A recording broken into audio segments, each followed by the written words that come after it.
Fala galera, como é que vocês estão? Espero que vocês estejam bem. Tio Léo na área. Continuamos online. Meu povo bebê, a gente está seguindo aí, né, os eventos pós-guerra. A gente viu aí a Primeira Guerra Mundial. A gente viu também aí o período da crise de 29. E agora a gente vai ver aí, dentro desse período pós-guerra, né, a ascensão dos regimes totalitaristas e das ideias totalitaristas. Vamos tentar contextualizar, vamos ver alguns pontos. A gente hoje vai ver alguns aspectos em comum, já está aqui no quadro, você está vendo. Na próxima aula a gente vai citar alguns desses regimes, como foi a ascensão de alguns desses regimes especificamente, tá? E aí a gente segue aí os nossos estudos rumo à Segunda Guerra Mundial. Que, se Deus quiser, eu estou torcendo muito, desejando muito que a gente já esteja aqui em sala de aula para poder ver esse assunto. Mas, né, vamos aí esperar para ver o que é que vai acontecer. Se Deus quiser, vai passar isso tudo logo logo. Bom, então, se você já está no local adequado, organizado, com seu livro para acompanhar, né, pega o seu livro aí para acompanhar, pegue também aí o seu caderno para anotar se está tudo prontinho. Então, vamos para a nossa aula, beleza? Então, roda a vinheta.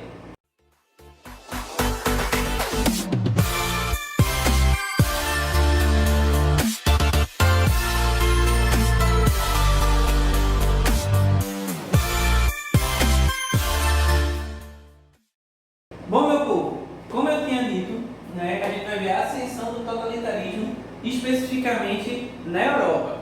Mas aqui vamos para um contexto histórico, tá? Vê bem, como foi que terminou lá aquela peleja dos Estados Unidos e a crise e o restante do mundo também, né? Que acabou ficando nessa peleja aí dessa crise junto com os Estados Unidos. Bom, os Estados Unidos, né, ele conseguiu contornar a crise.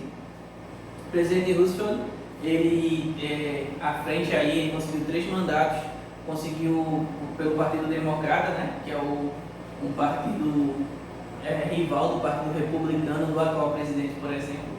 Ele conseguiu aí contornar alguns aspectos da crise, né, houve a intervenção que muitos criticavam, mas o Estado acabou intervindo na economia, coisa que é muito fora do costume dos americanos, mas enfim, conseguiu aí aos pouquinhos reorganizar e os Estados Unidos voltou a se estruturar. Outras potências foram acompanhando essa lógica, foram fazendo suas reformas. Desculpa, foi sem querer, acabei tendo um refluxo aqui. Voltando. Outros países foram também fazendo suas reformas, suas, sei lá, fazendo o que era necessário para tentar se reestruturar, digamos assim. Os países pobres, obviamente, tiveram mais dificuldade, né? E a Europa seguia no processo aí de tentar respirar, né? De tentar sobreviver diante de toda da crise, de todo esse pós-guerra. A Europa estava numa situação mais complicada. E o caso à parte diante dessa situação era justamente agora, né, constituída e cada vez mais fortalecida União das Repúblicas Socialistas Soviéticas, conhecido também como União Soviética, né, que acabava de ter se formado com a Revolução. Depois de Lenin e Trotsky, ela muda de figura, alguns consideram até que corrompeu-se as ideias iniciais da Revolução, com a ascensão de Stalin, que acaba fazendo um regime ditatorial, né, dentro ali do Estado, né, mas que acaba não passando pela crise por estar vivenciando um sistema diferente e até inclusive mais fechado em relação às demais, né, então acaba não vivenciando a crise como o restante do mundo passou. Então a gente vê a União das Repúblicas Socialistas Soviéticas passando relativamente imune à crise. Lá na Europa, né, diante da crise, da tentativa de solução da crise e de tantas outras coisas, a Europa estava agitada, e diante da agitação, né, dos problemas econômicos, dos problemas sociais, dos problemas políticos, causa uma agitação muito grande. Inclusive a gente sabe como não necessariamente de um pós-guerra, mas a gente normalmente vivencia isso aqui também, o quão agitações políticas, sociais e econômicas trazem tanta movimentação, né, para a nossa estrutura. E aí, toda essa movimentação, todas essas questões acabaram permitindo o avanço de ideias comunistas. Mais uma vez, não vou falar de ideias comunistas porque esse foi assunto de um ano anterior, né? Já concluímos esse tema. Mas a gente vai ver o avanço de ideias comunistas na região, tá? Lá da Europa, e esses aí se espalhando principalmente entre os grupos mais populares, principalmente os grupos operariados, né? A Europa com suas grandes estruturas fabris, com grandes números de operariado, e as ideias comunistas elas se espalhando por esse grupo, e a galera começou a temer que essas ideias elas avançassem ao ponto de se tornarem uma possível revolução, como ocorreu, né, na Rússia, né, como agora foi visto como sendo possível por ter acontecido lá na Rússia.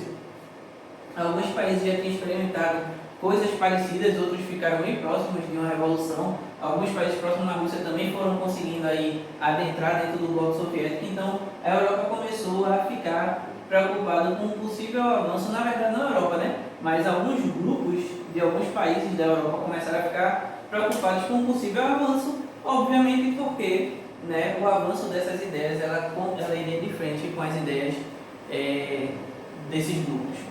Aí, o que é que ocorre?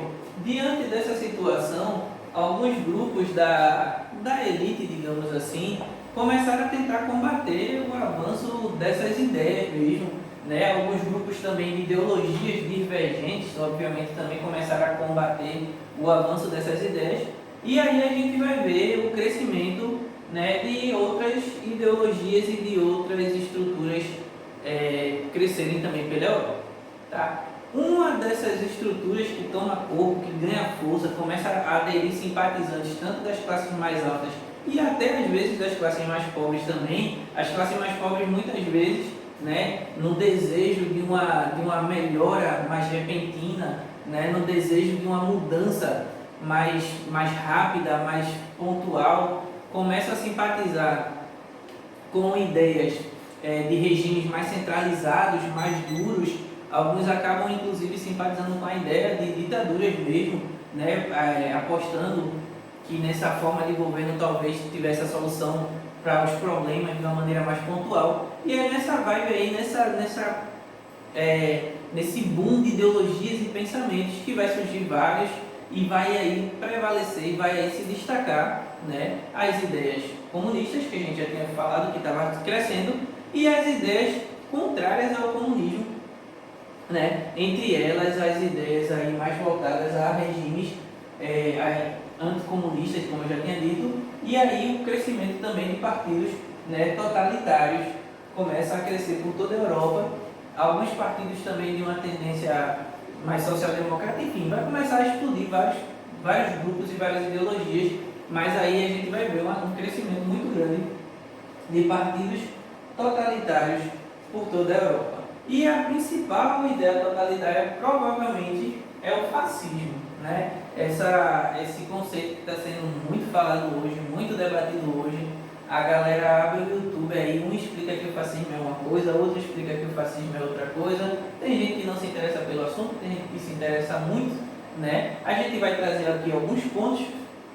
Você também é livre para fazer suas investigações, sempre lembrando que, né, cuidado com as fontes, né? Observe os vários pontos de vista, mas sempre cuidado com a fonte. Veja se nem tudo que faz sentido, né, às vezes realmente condiz com a situação. Então observe as fontes, veja os pontos de vista, né, faça a sua investigação, tire a sua opinião, né, que a sua opinião seja a sua opinião, não seja dos outros, né? Enfim, faça aí o seu trabalho de investigador da história, né? Sempre lembrando, se você for ver uma determinada fonte, possa ser que ela faça uma defesa daquilo que ela acredita ser verdade.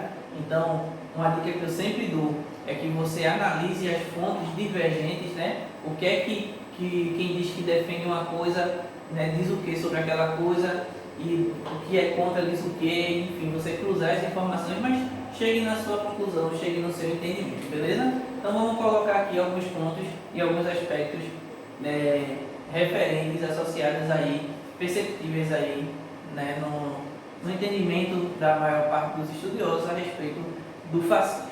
Bom, a origem, né, vem do nome fascius, né, não sei se o meu italiano está muito bom, não sei se eu pronunciei certo, mas nada mais é do que um um feixe de varas, né? É muito comum a utilização desse feixe desde o período da Roma, inclusive, e esse conjunto de feixes ele representa, ele normalmente é atribuído à ideia de força e união, digamos assim, né? É um instrumento utilizado, né, para mostrar isso, né? Mostrar força, autoridade, também, você várias juntas, ele também acabou sendo associado à ideia de união ou coisa do tipo, mas que também é representado como um objeto para se, digamos assim, para se machucar, se assim possa se dizer, para repreender, ou mesmo como símbolo também de um instrumento opressor, né? Um instrumento utilizado para oprimir, enfim, né? Esse símbolo aí ele vai ser relacionado a várias coisas. Entre os principais aspectos, né, do fascismo, a gente depois vai ver mais na prática, né, o fascismo na Itália, a sua expressão como o nazismo, né, na Alemanha, veremos isso de uma maneira mais detalhada. Sabendo também que os regimes totalitários na tendência fascista eles se espalham por várias outras regiões, com Franco na Espanha, se não me engano, Salazar em Portugal, enfim, a gente vai ver a ascensão dessas ideias e dos regimes aí à frente de vários governos na Europa desse período. E aí, né, entre os aspectos a gente tem o totalitarismo, né, o Estado acima de tudo e de todos, né, o Estado sendo a grande força, né, à frente de todos. Então, diante dessa situação, digamos assim, o representante do Estado, né, o grupo representante do Estado, né, acaba sendo a grande força por trás de tudo, e de maneira geral seria tipo assim: o totalitarismo é o seguinte, é como se o Estado estivesse acima de tudo e de todos, né, e que esse não fosse passível de ser questionado de um certo modo, né? Ele é que dita as regras e o papel de todos é obedecer de uma maneira regrada. Isso seria, digamos assim, a principal virtude, né? E obviamente que quem vai se beneficiar é quem está à frente desse Estado, nesse caso os partidos fascistas e nazistas. Nós somos os representantes do Estado, então nós estamos acima de tudo e de todos, então somos o Estado que está certo, o Estado é quem manda, o Estado é quem organiza, vocês obedeçam, né? E aí, no caso, como o Estado está sendo governado por um determinado grupo, vira sinônimo do próprio grupo, tipo assim, esse grupo é quem está certo, esse grupo é quem governa, esse grupo é que está acima de tudo e de todos e não é passível de crítica. O que você pode fazer é obedecer, ou seja, é uma coisa onde as ideias, a divergência não tem muito espaço. É anticomunista, né? Muita gente tem enxergado as similaridades com o comunismo, muita gente encontra grandes divergências com o comunismo, mas de maneira geral, para quem encontra similaridade, quer encontrar similaridade ou não, para quem encontra as divergências, é perceptível que boa parte desses partidos, os partidos de tendência fascista, normalmente eles tinham, no final das contas, acabaram sendo contra as ideias comunistas propriamente ditas, eles acabaram tendo essa divergência, né? Também são antiliberais, né, e autoritários, a questão do antiliberalismo e do autoritarismo.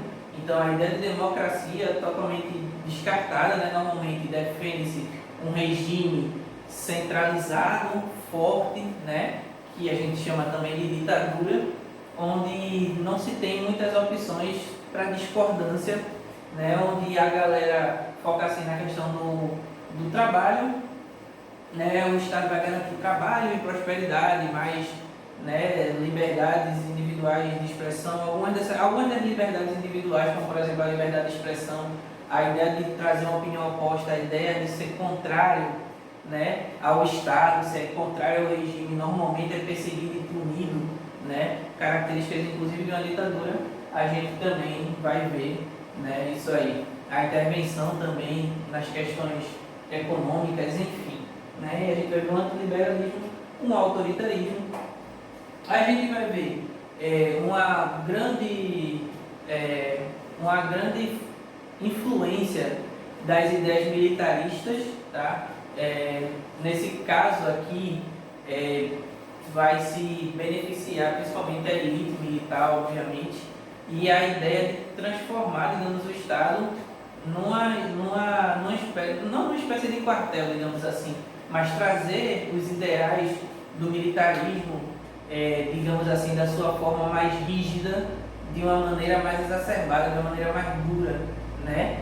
Não necessariamente a ideia de hierarquia e disciplina do ponto de vista de funcionamento, mas muitas vezes utilizado como uma forma de garantir o seu posicionamento não como autoridade, mas às vezes como autoritarismo, né?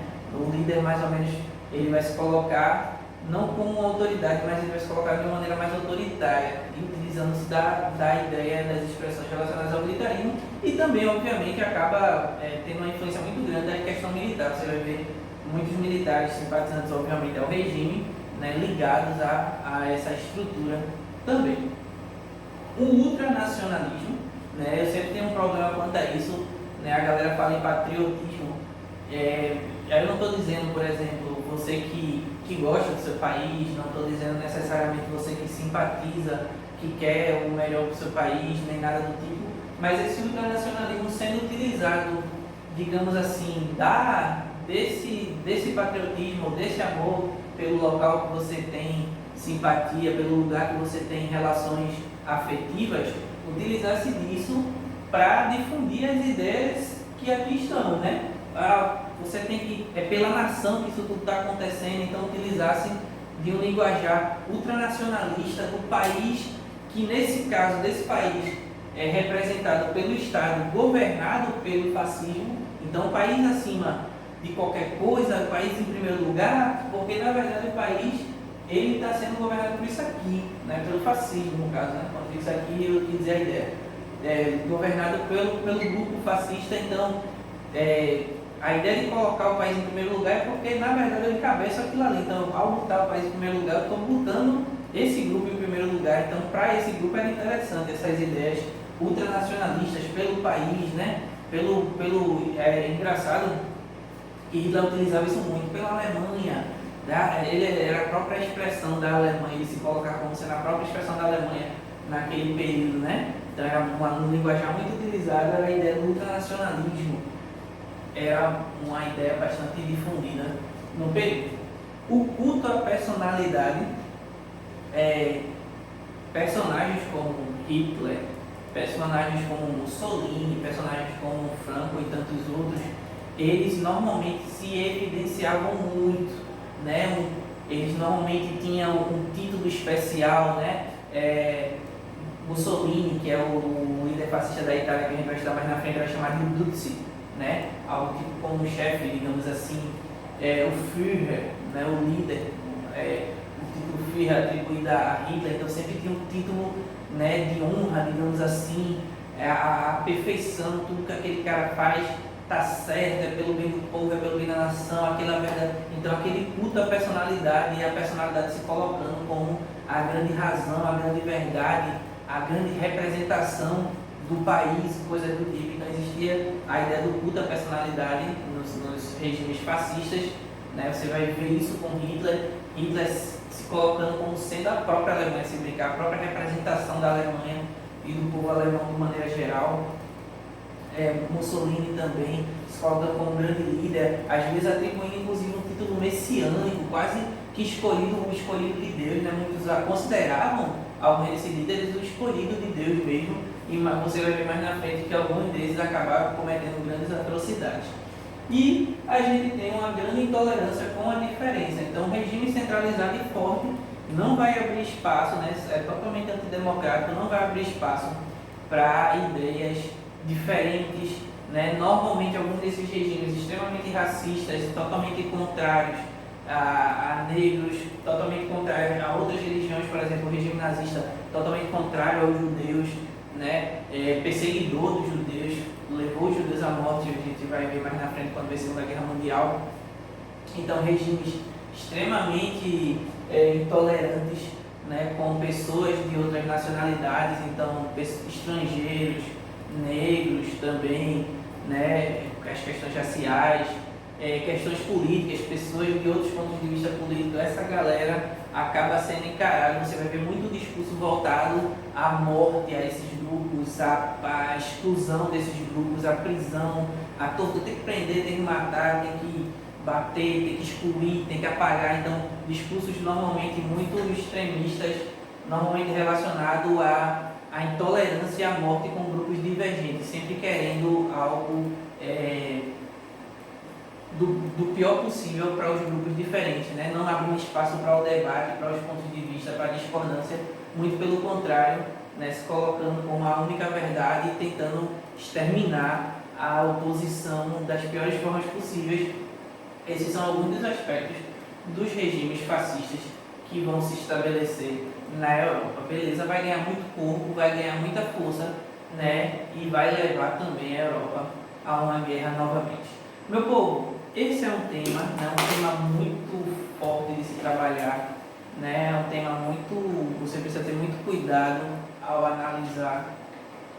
A gente trouxe de uma maneira mais simples, de uma maneira mais tranquila de tentar se entender, obviamente aberta ao debate, aberta às colocações, né? Mas espero que você tenha entendido, espero que você tenha gostado, né? Espero que você tenha anotado, espero que você faça pesquisas e pontuações, mas que você possa buscar entender realmente, não só esse conceito, mas vários outros, para poder aí, né, contextualizar as situações do mundo de maneira geral.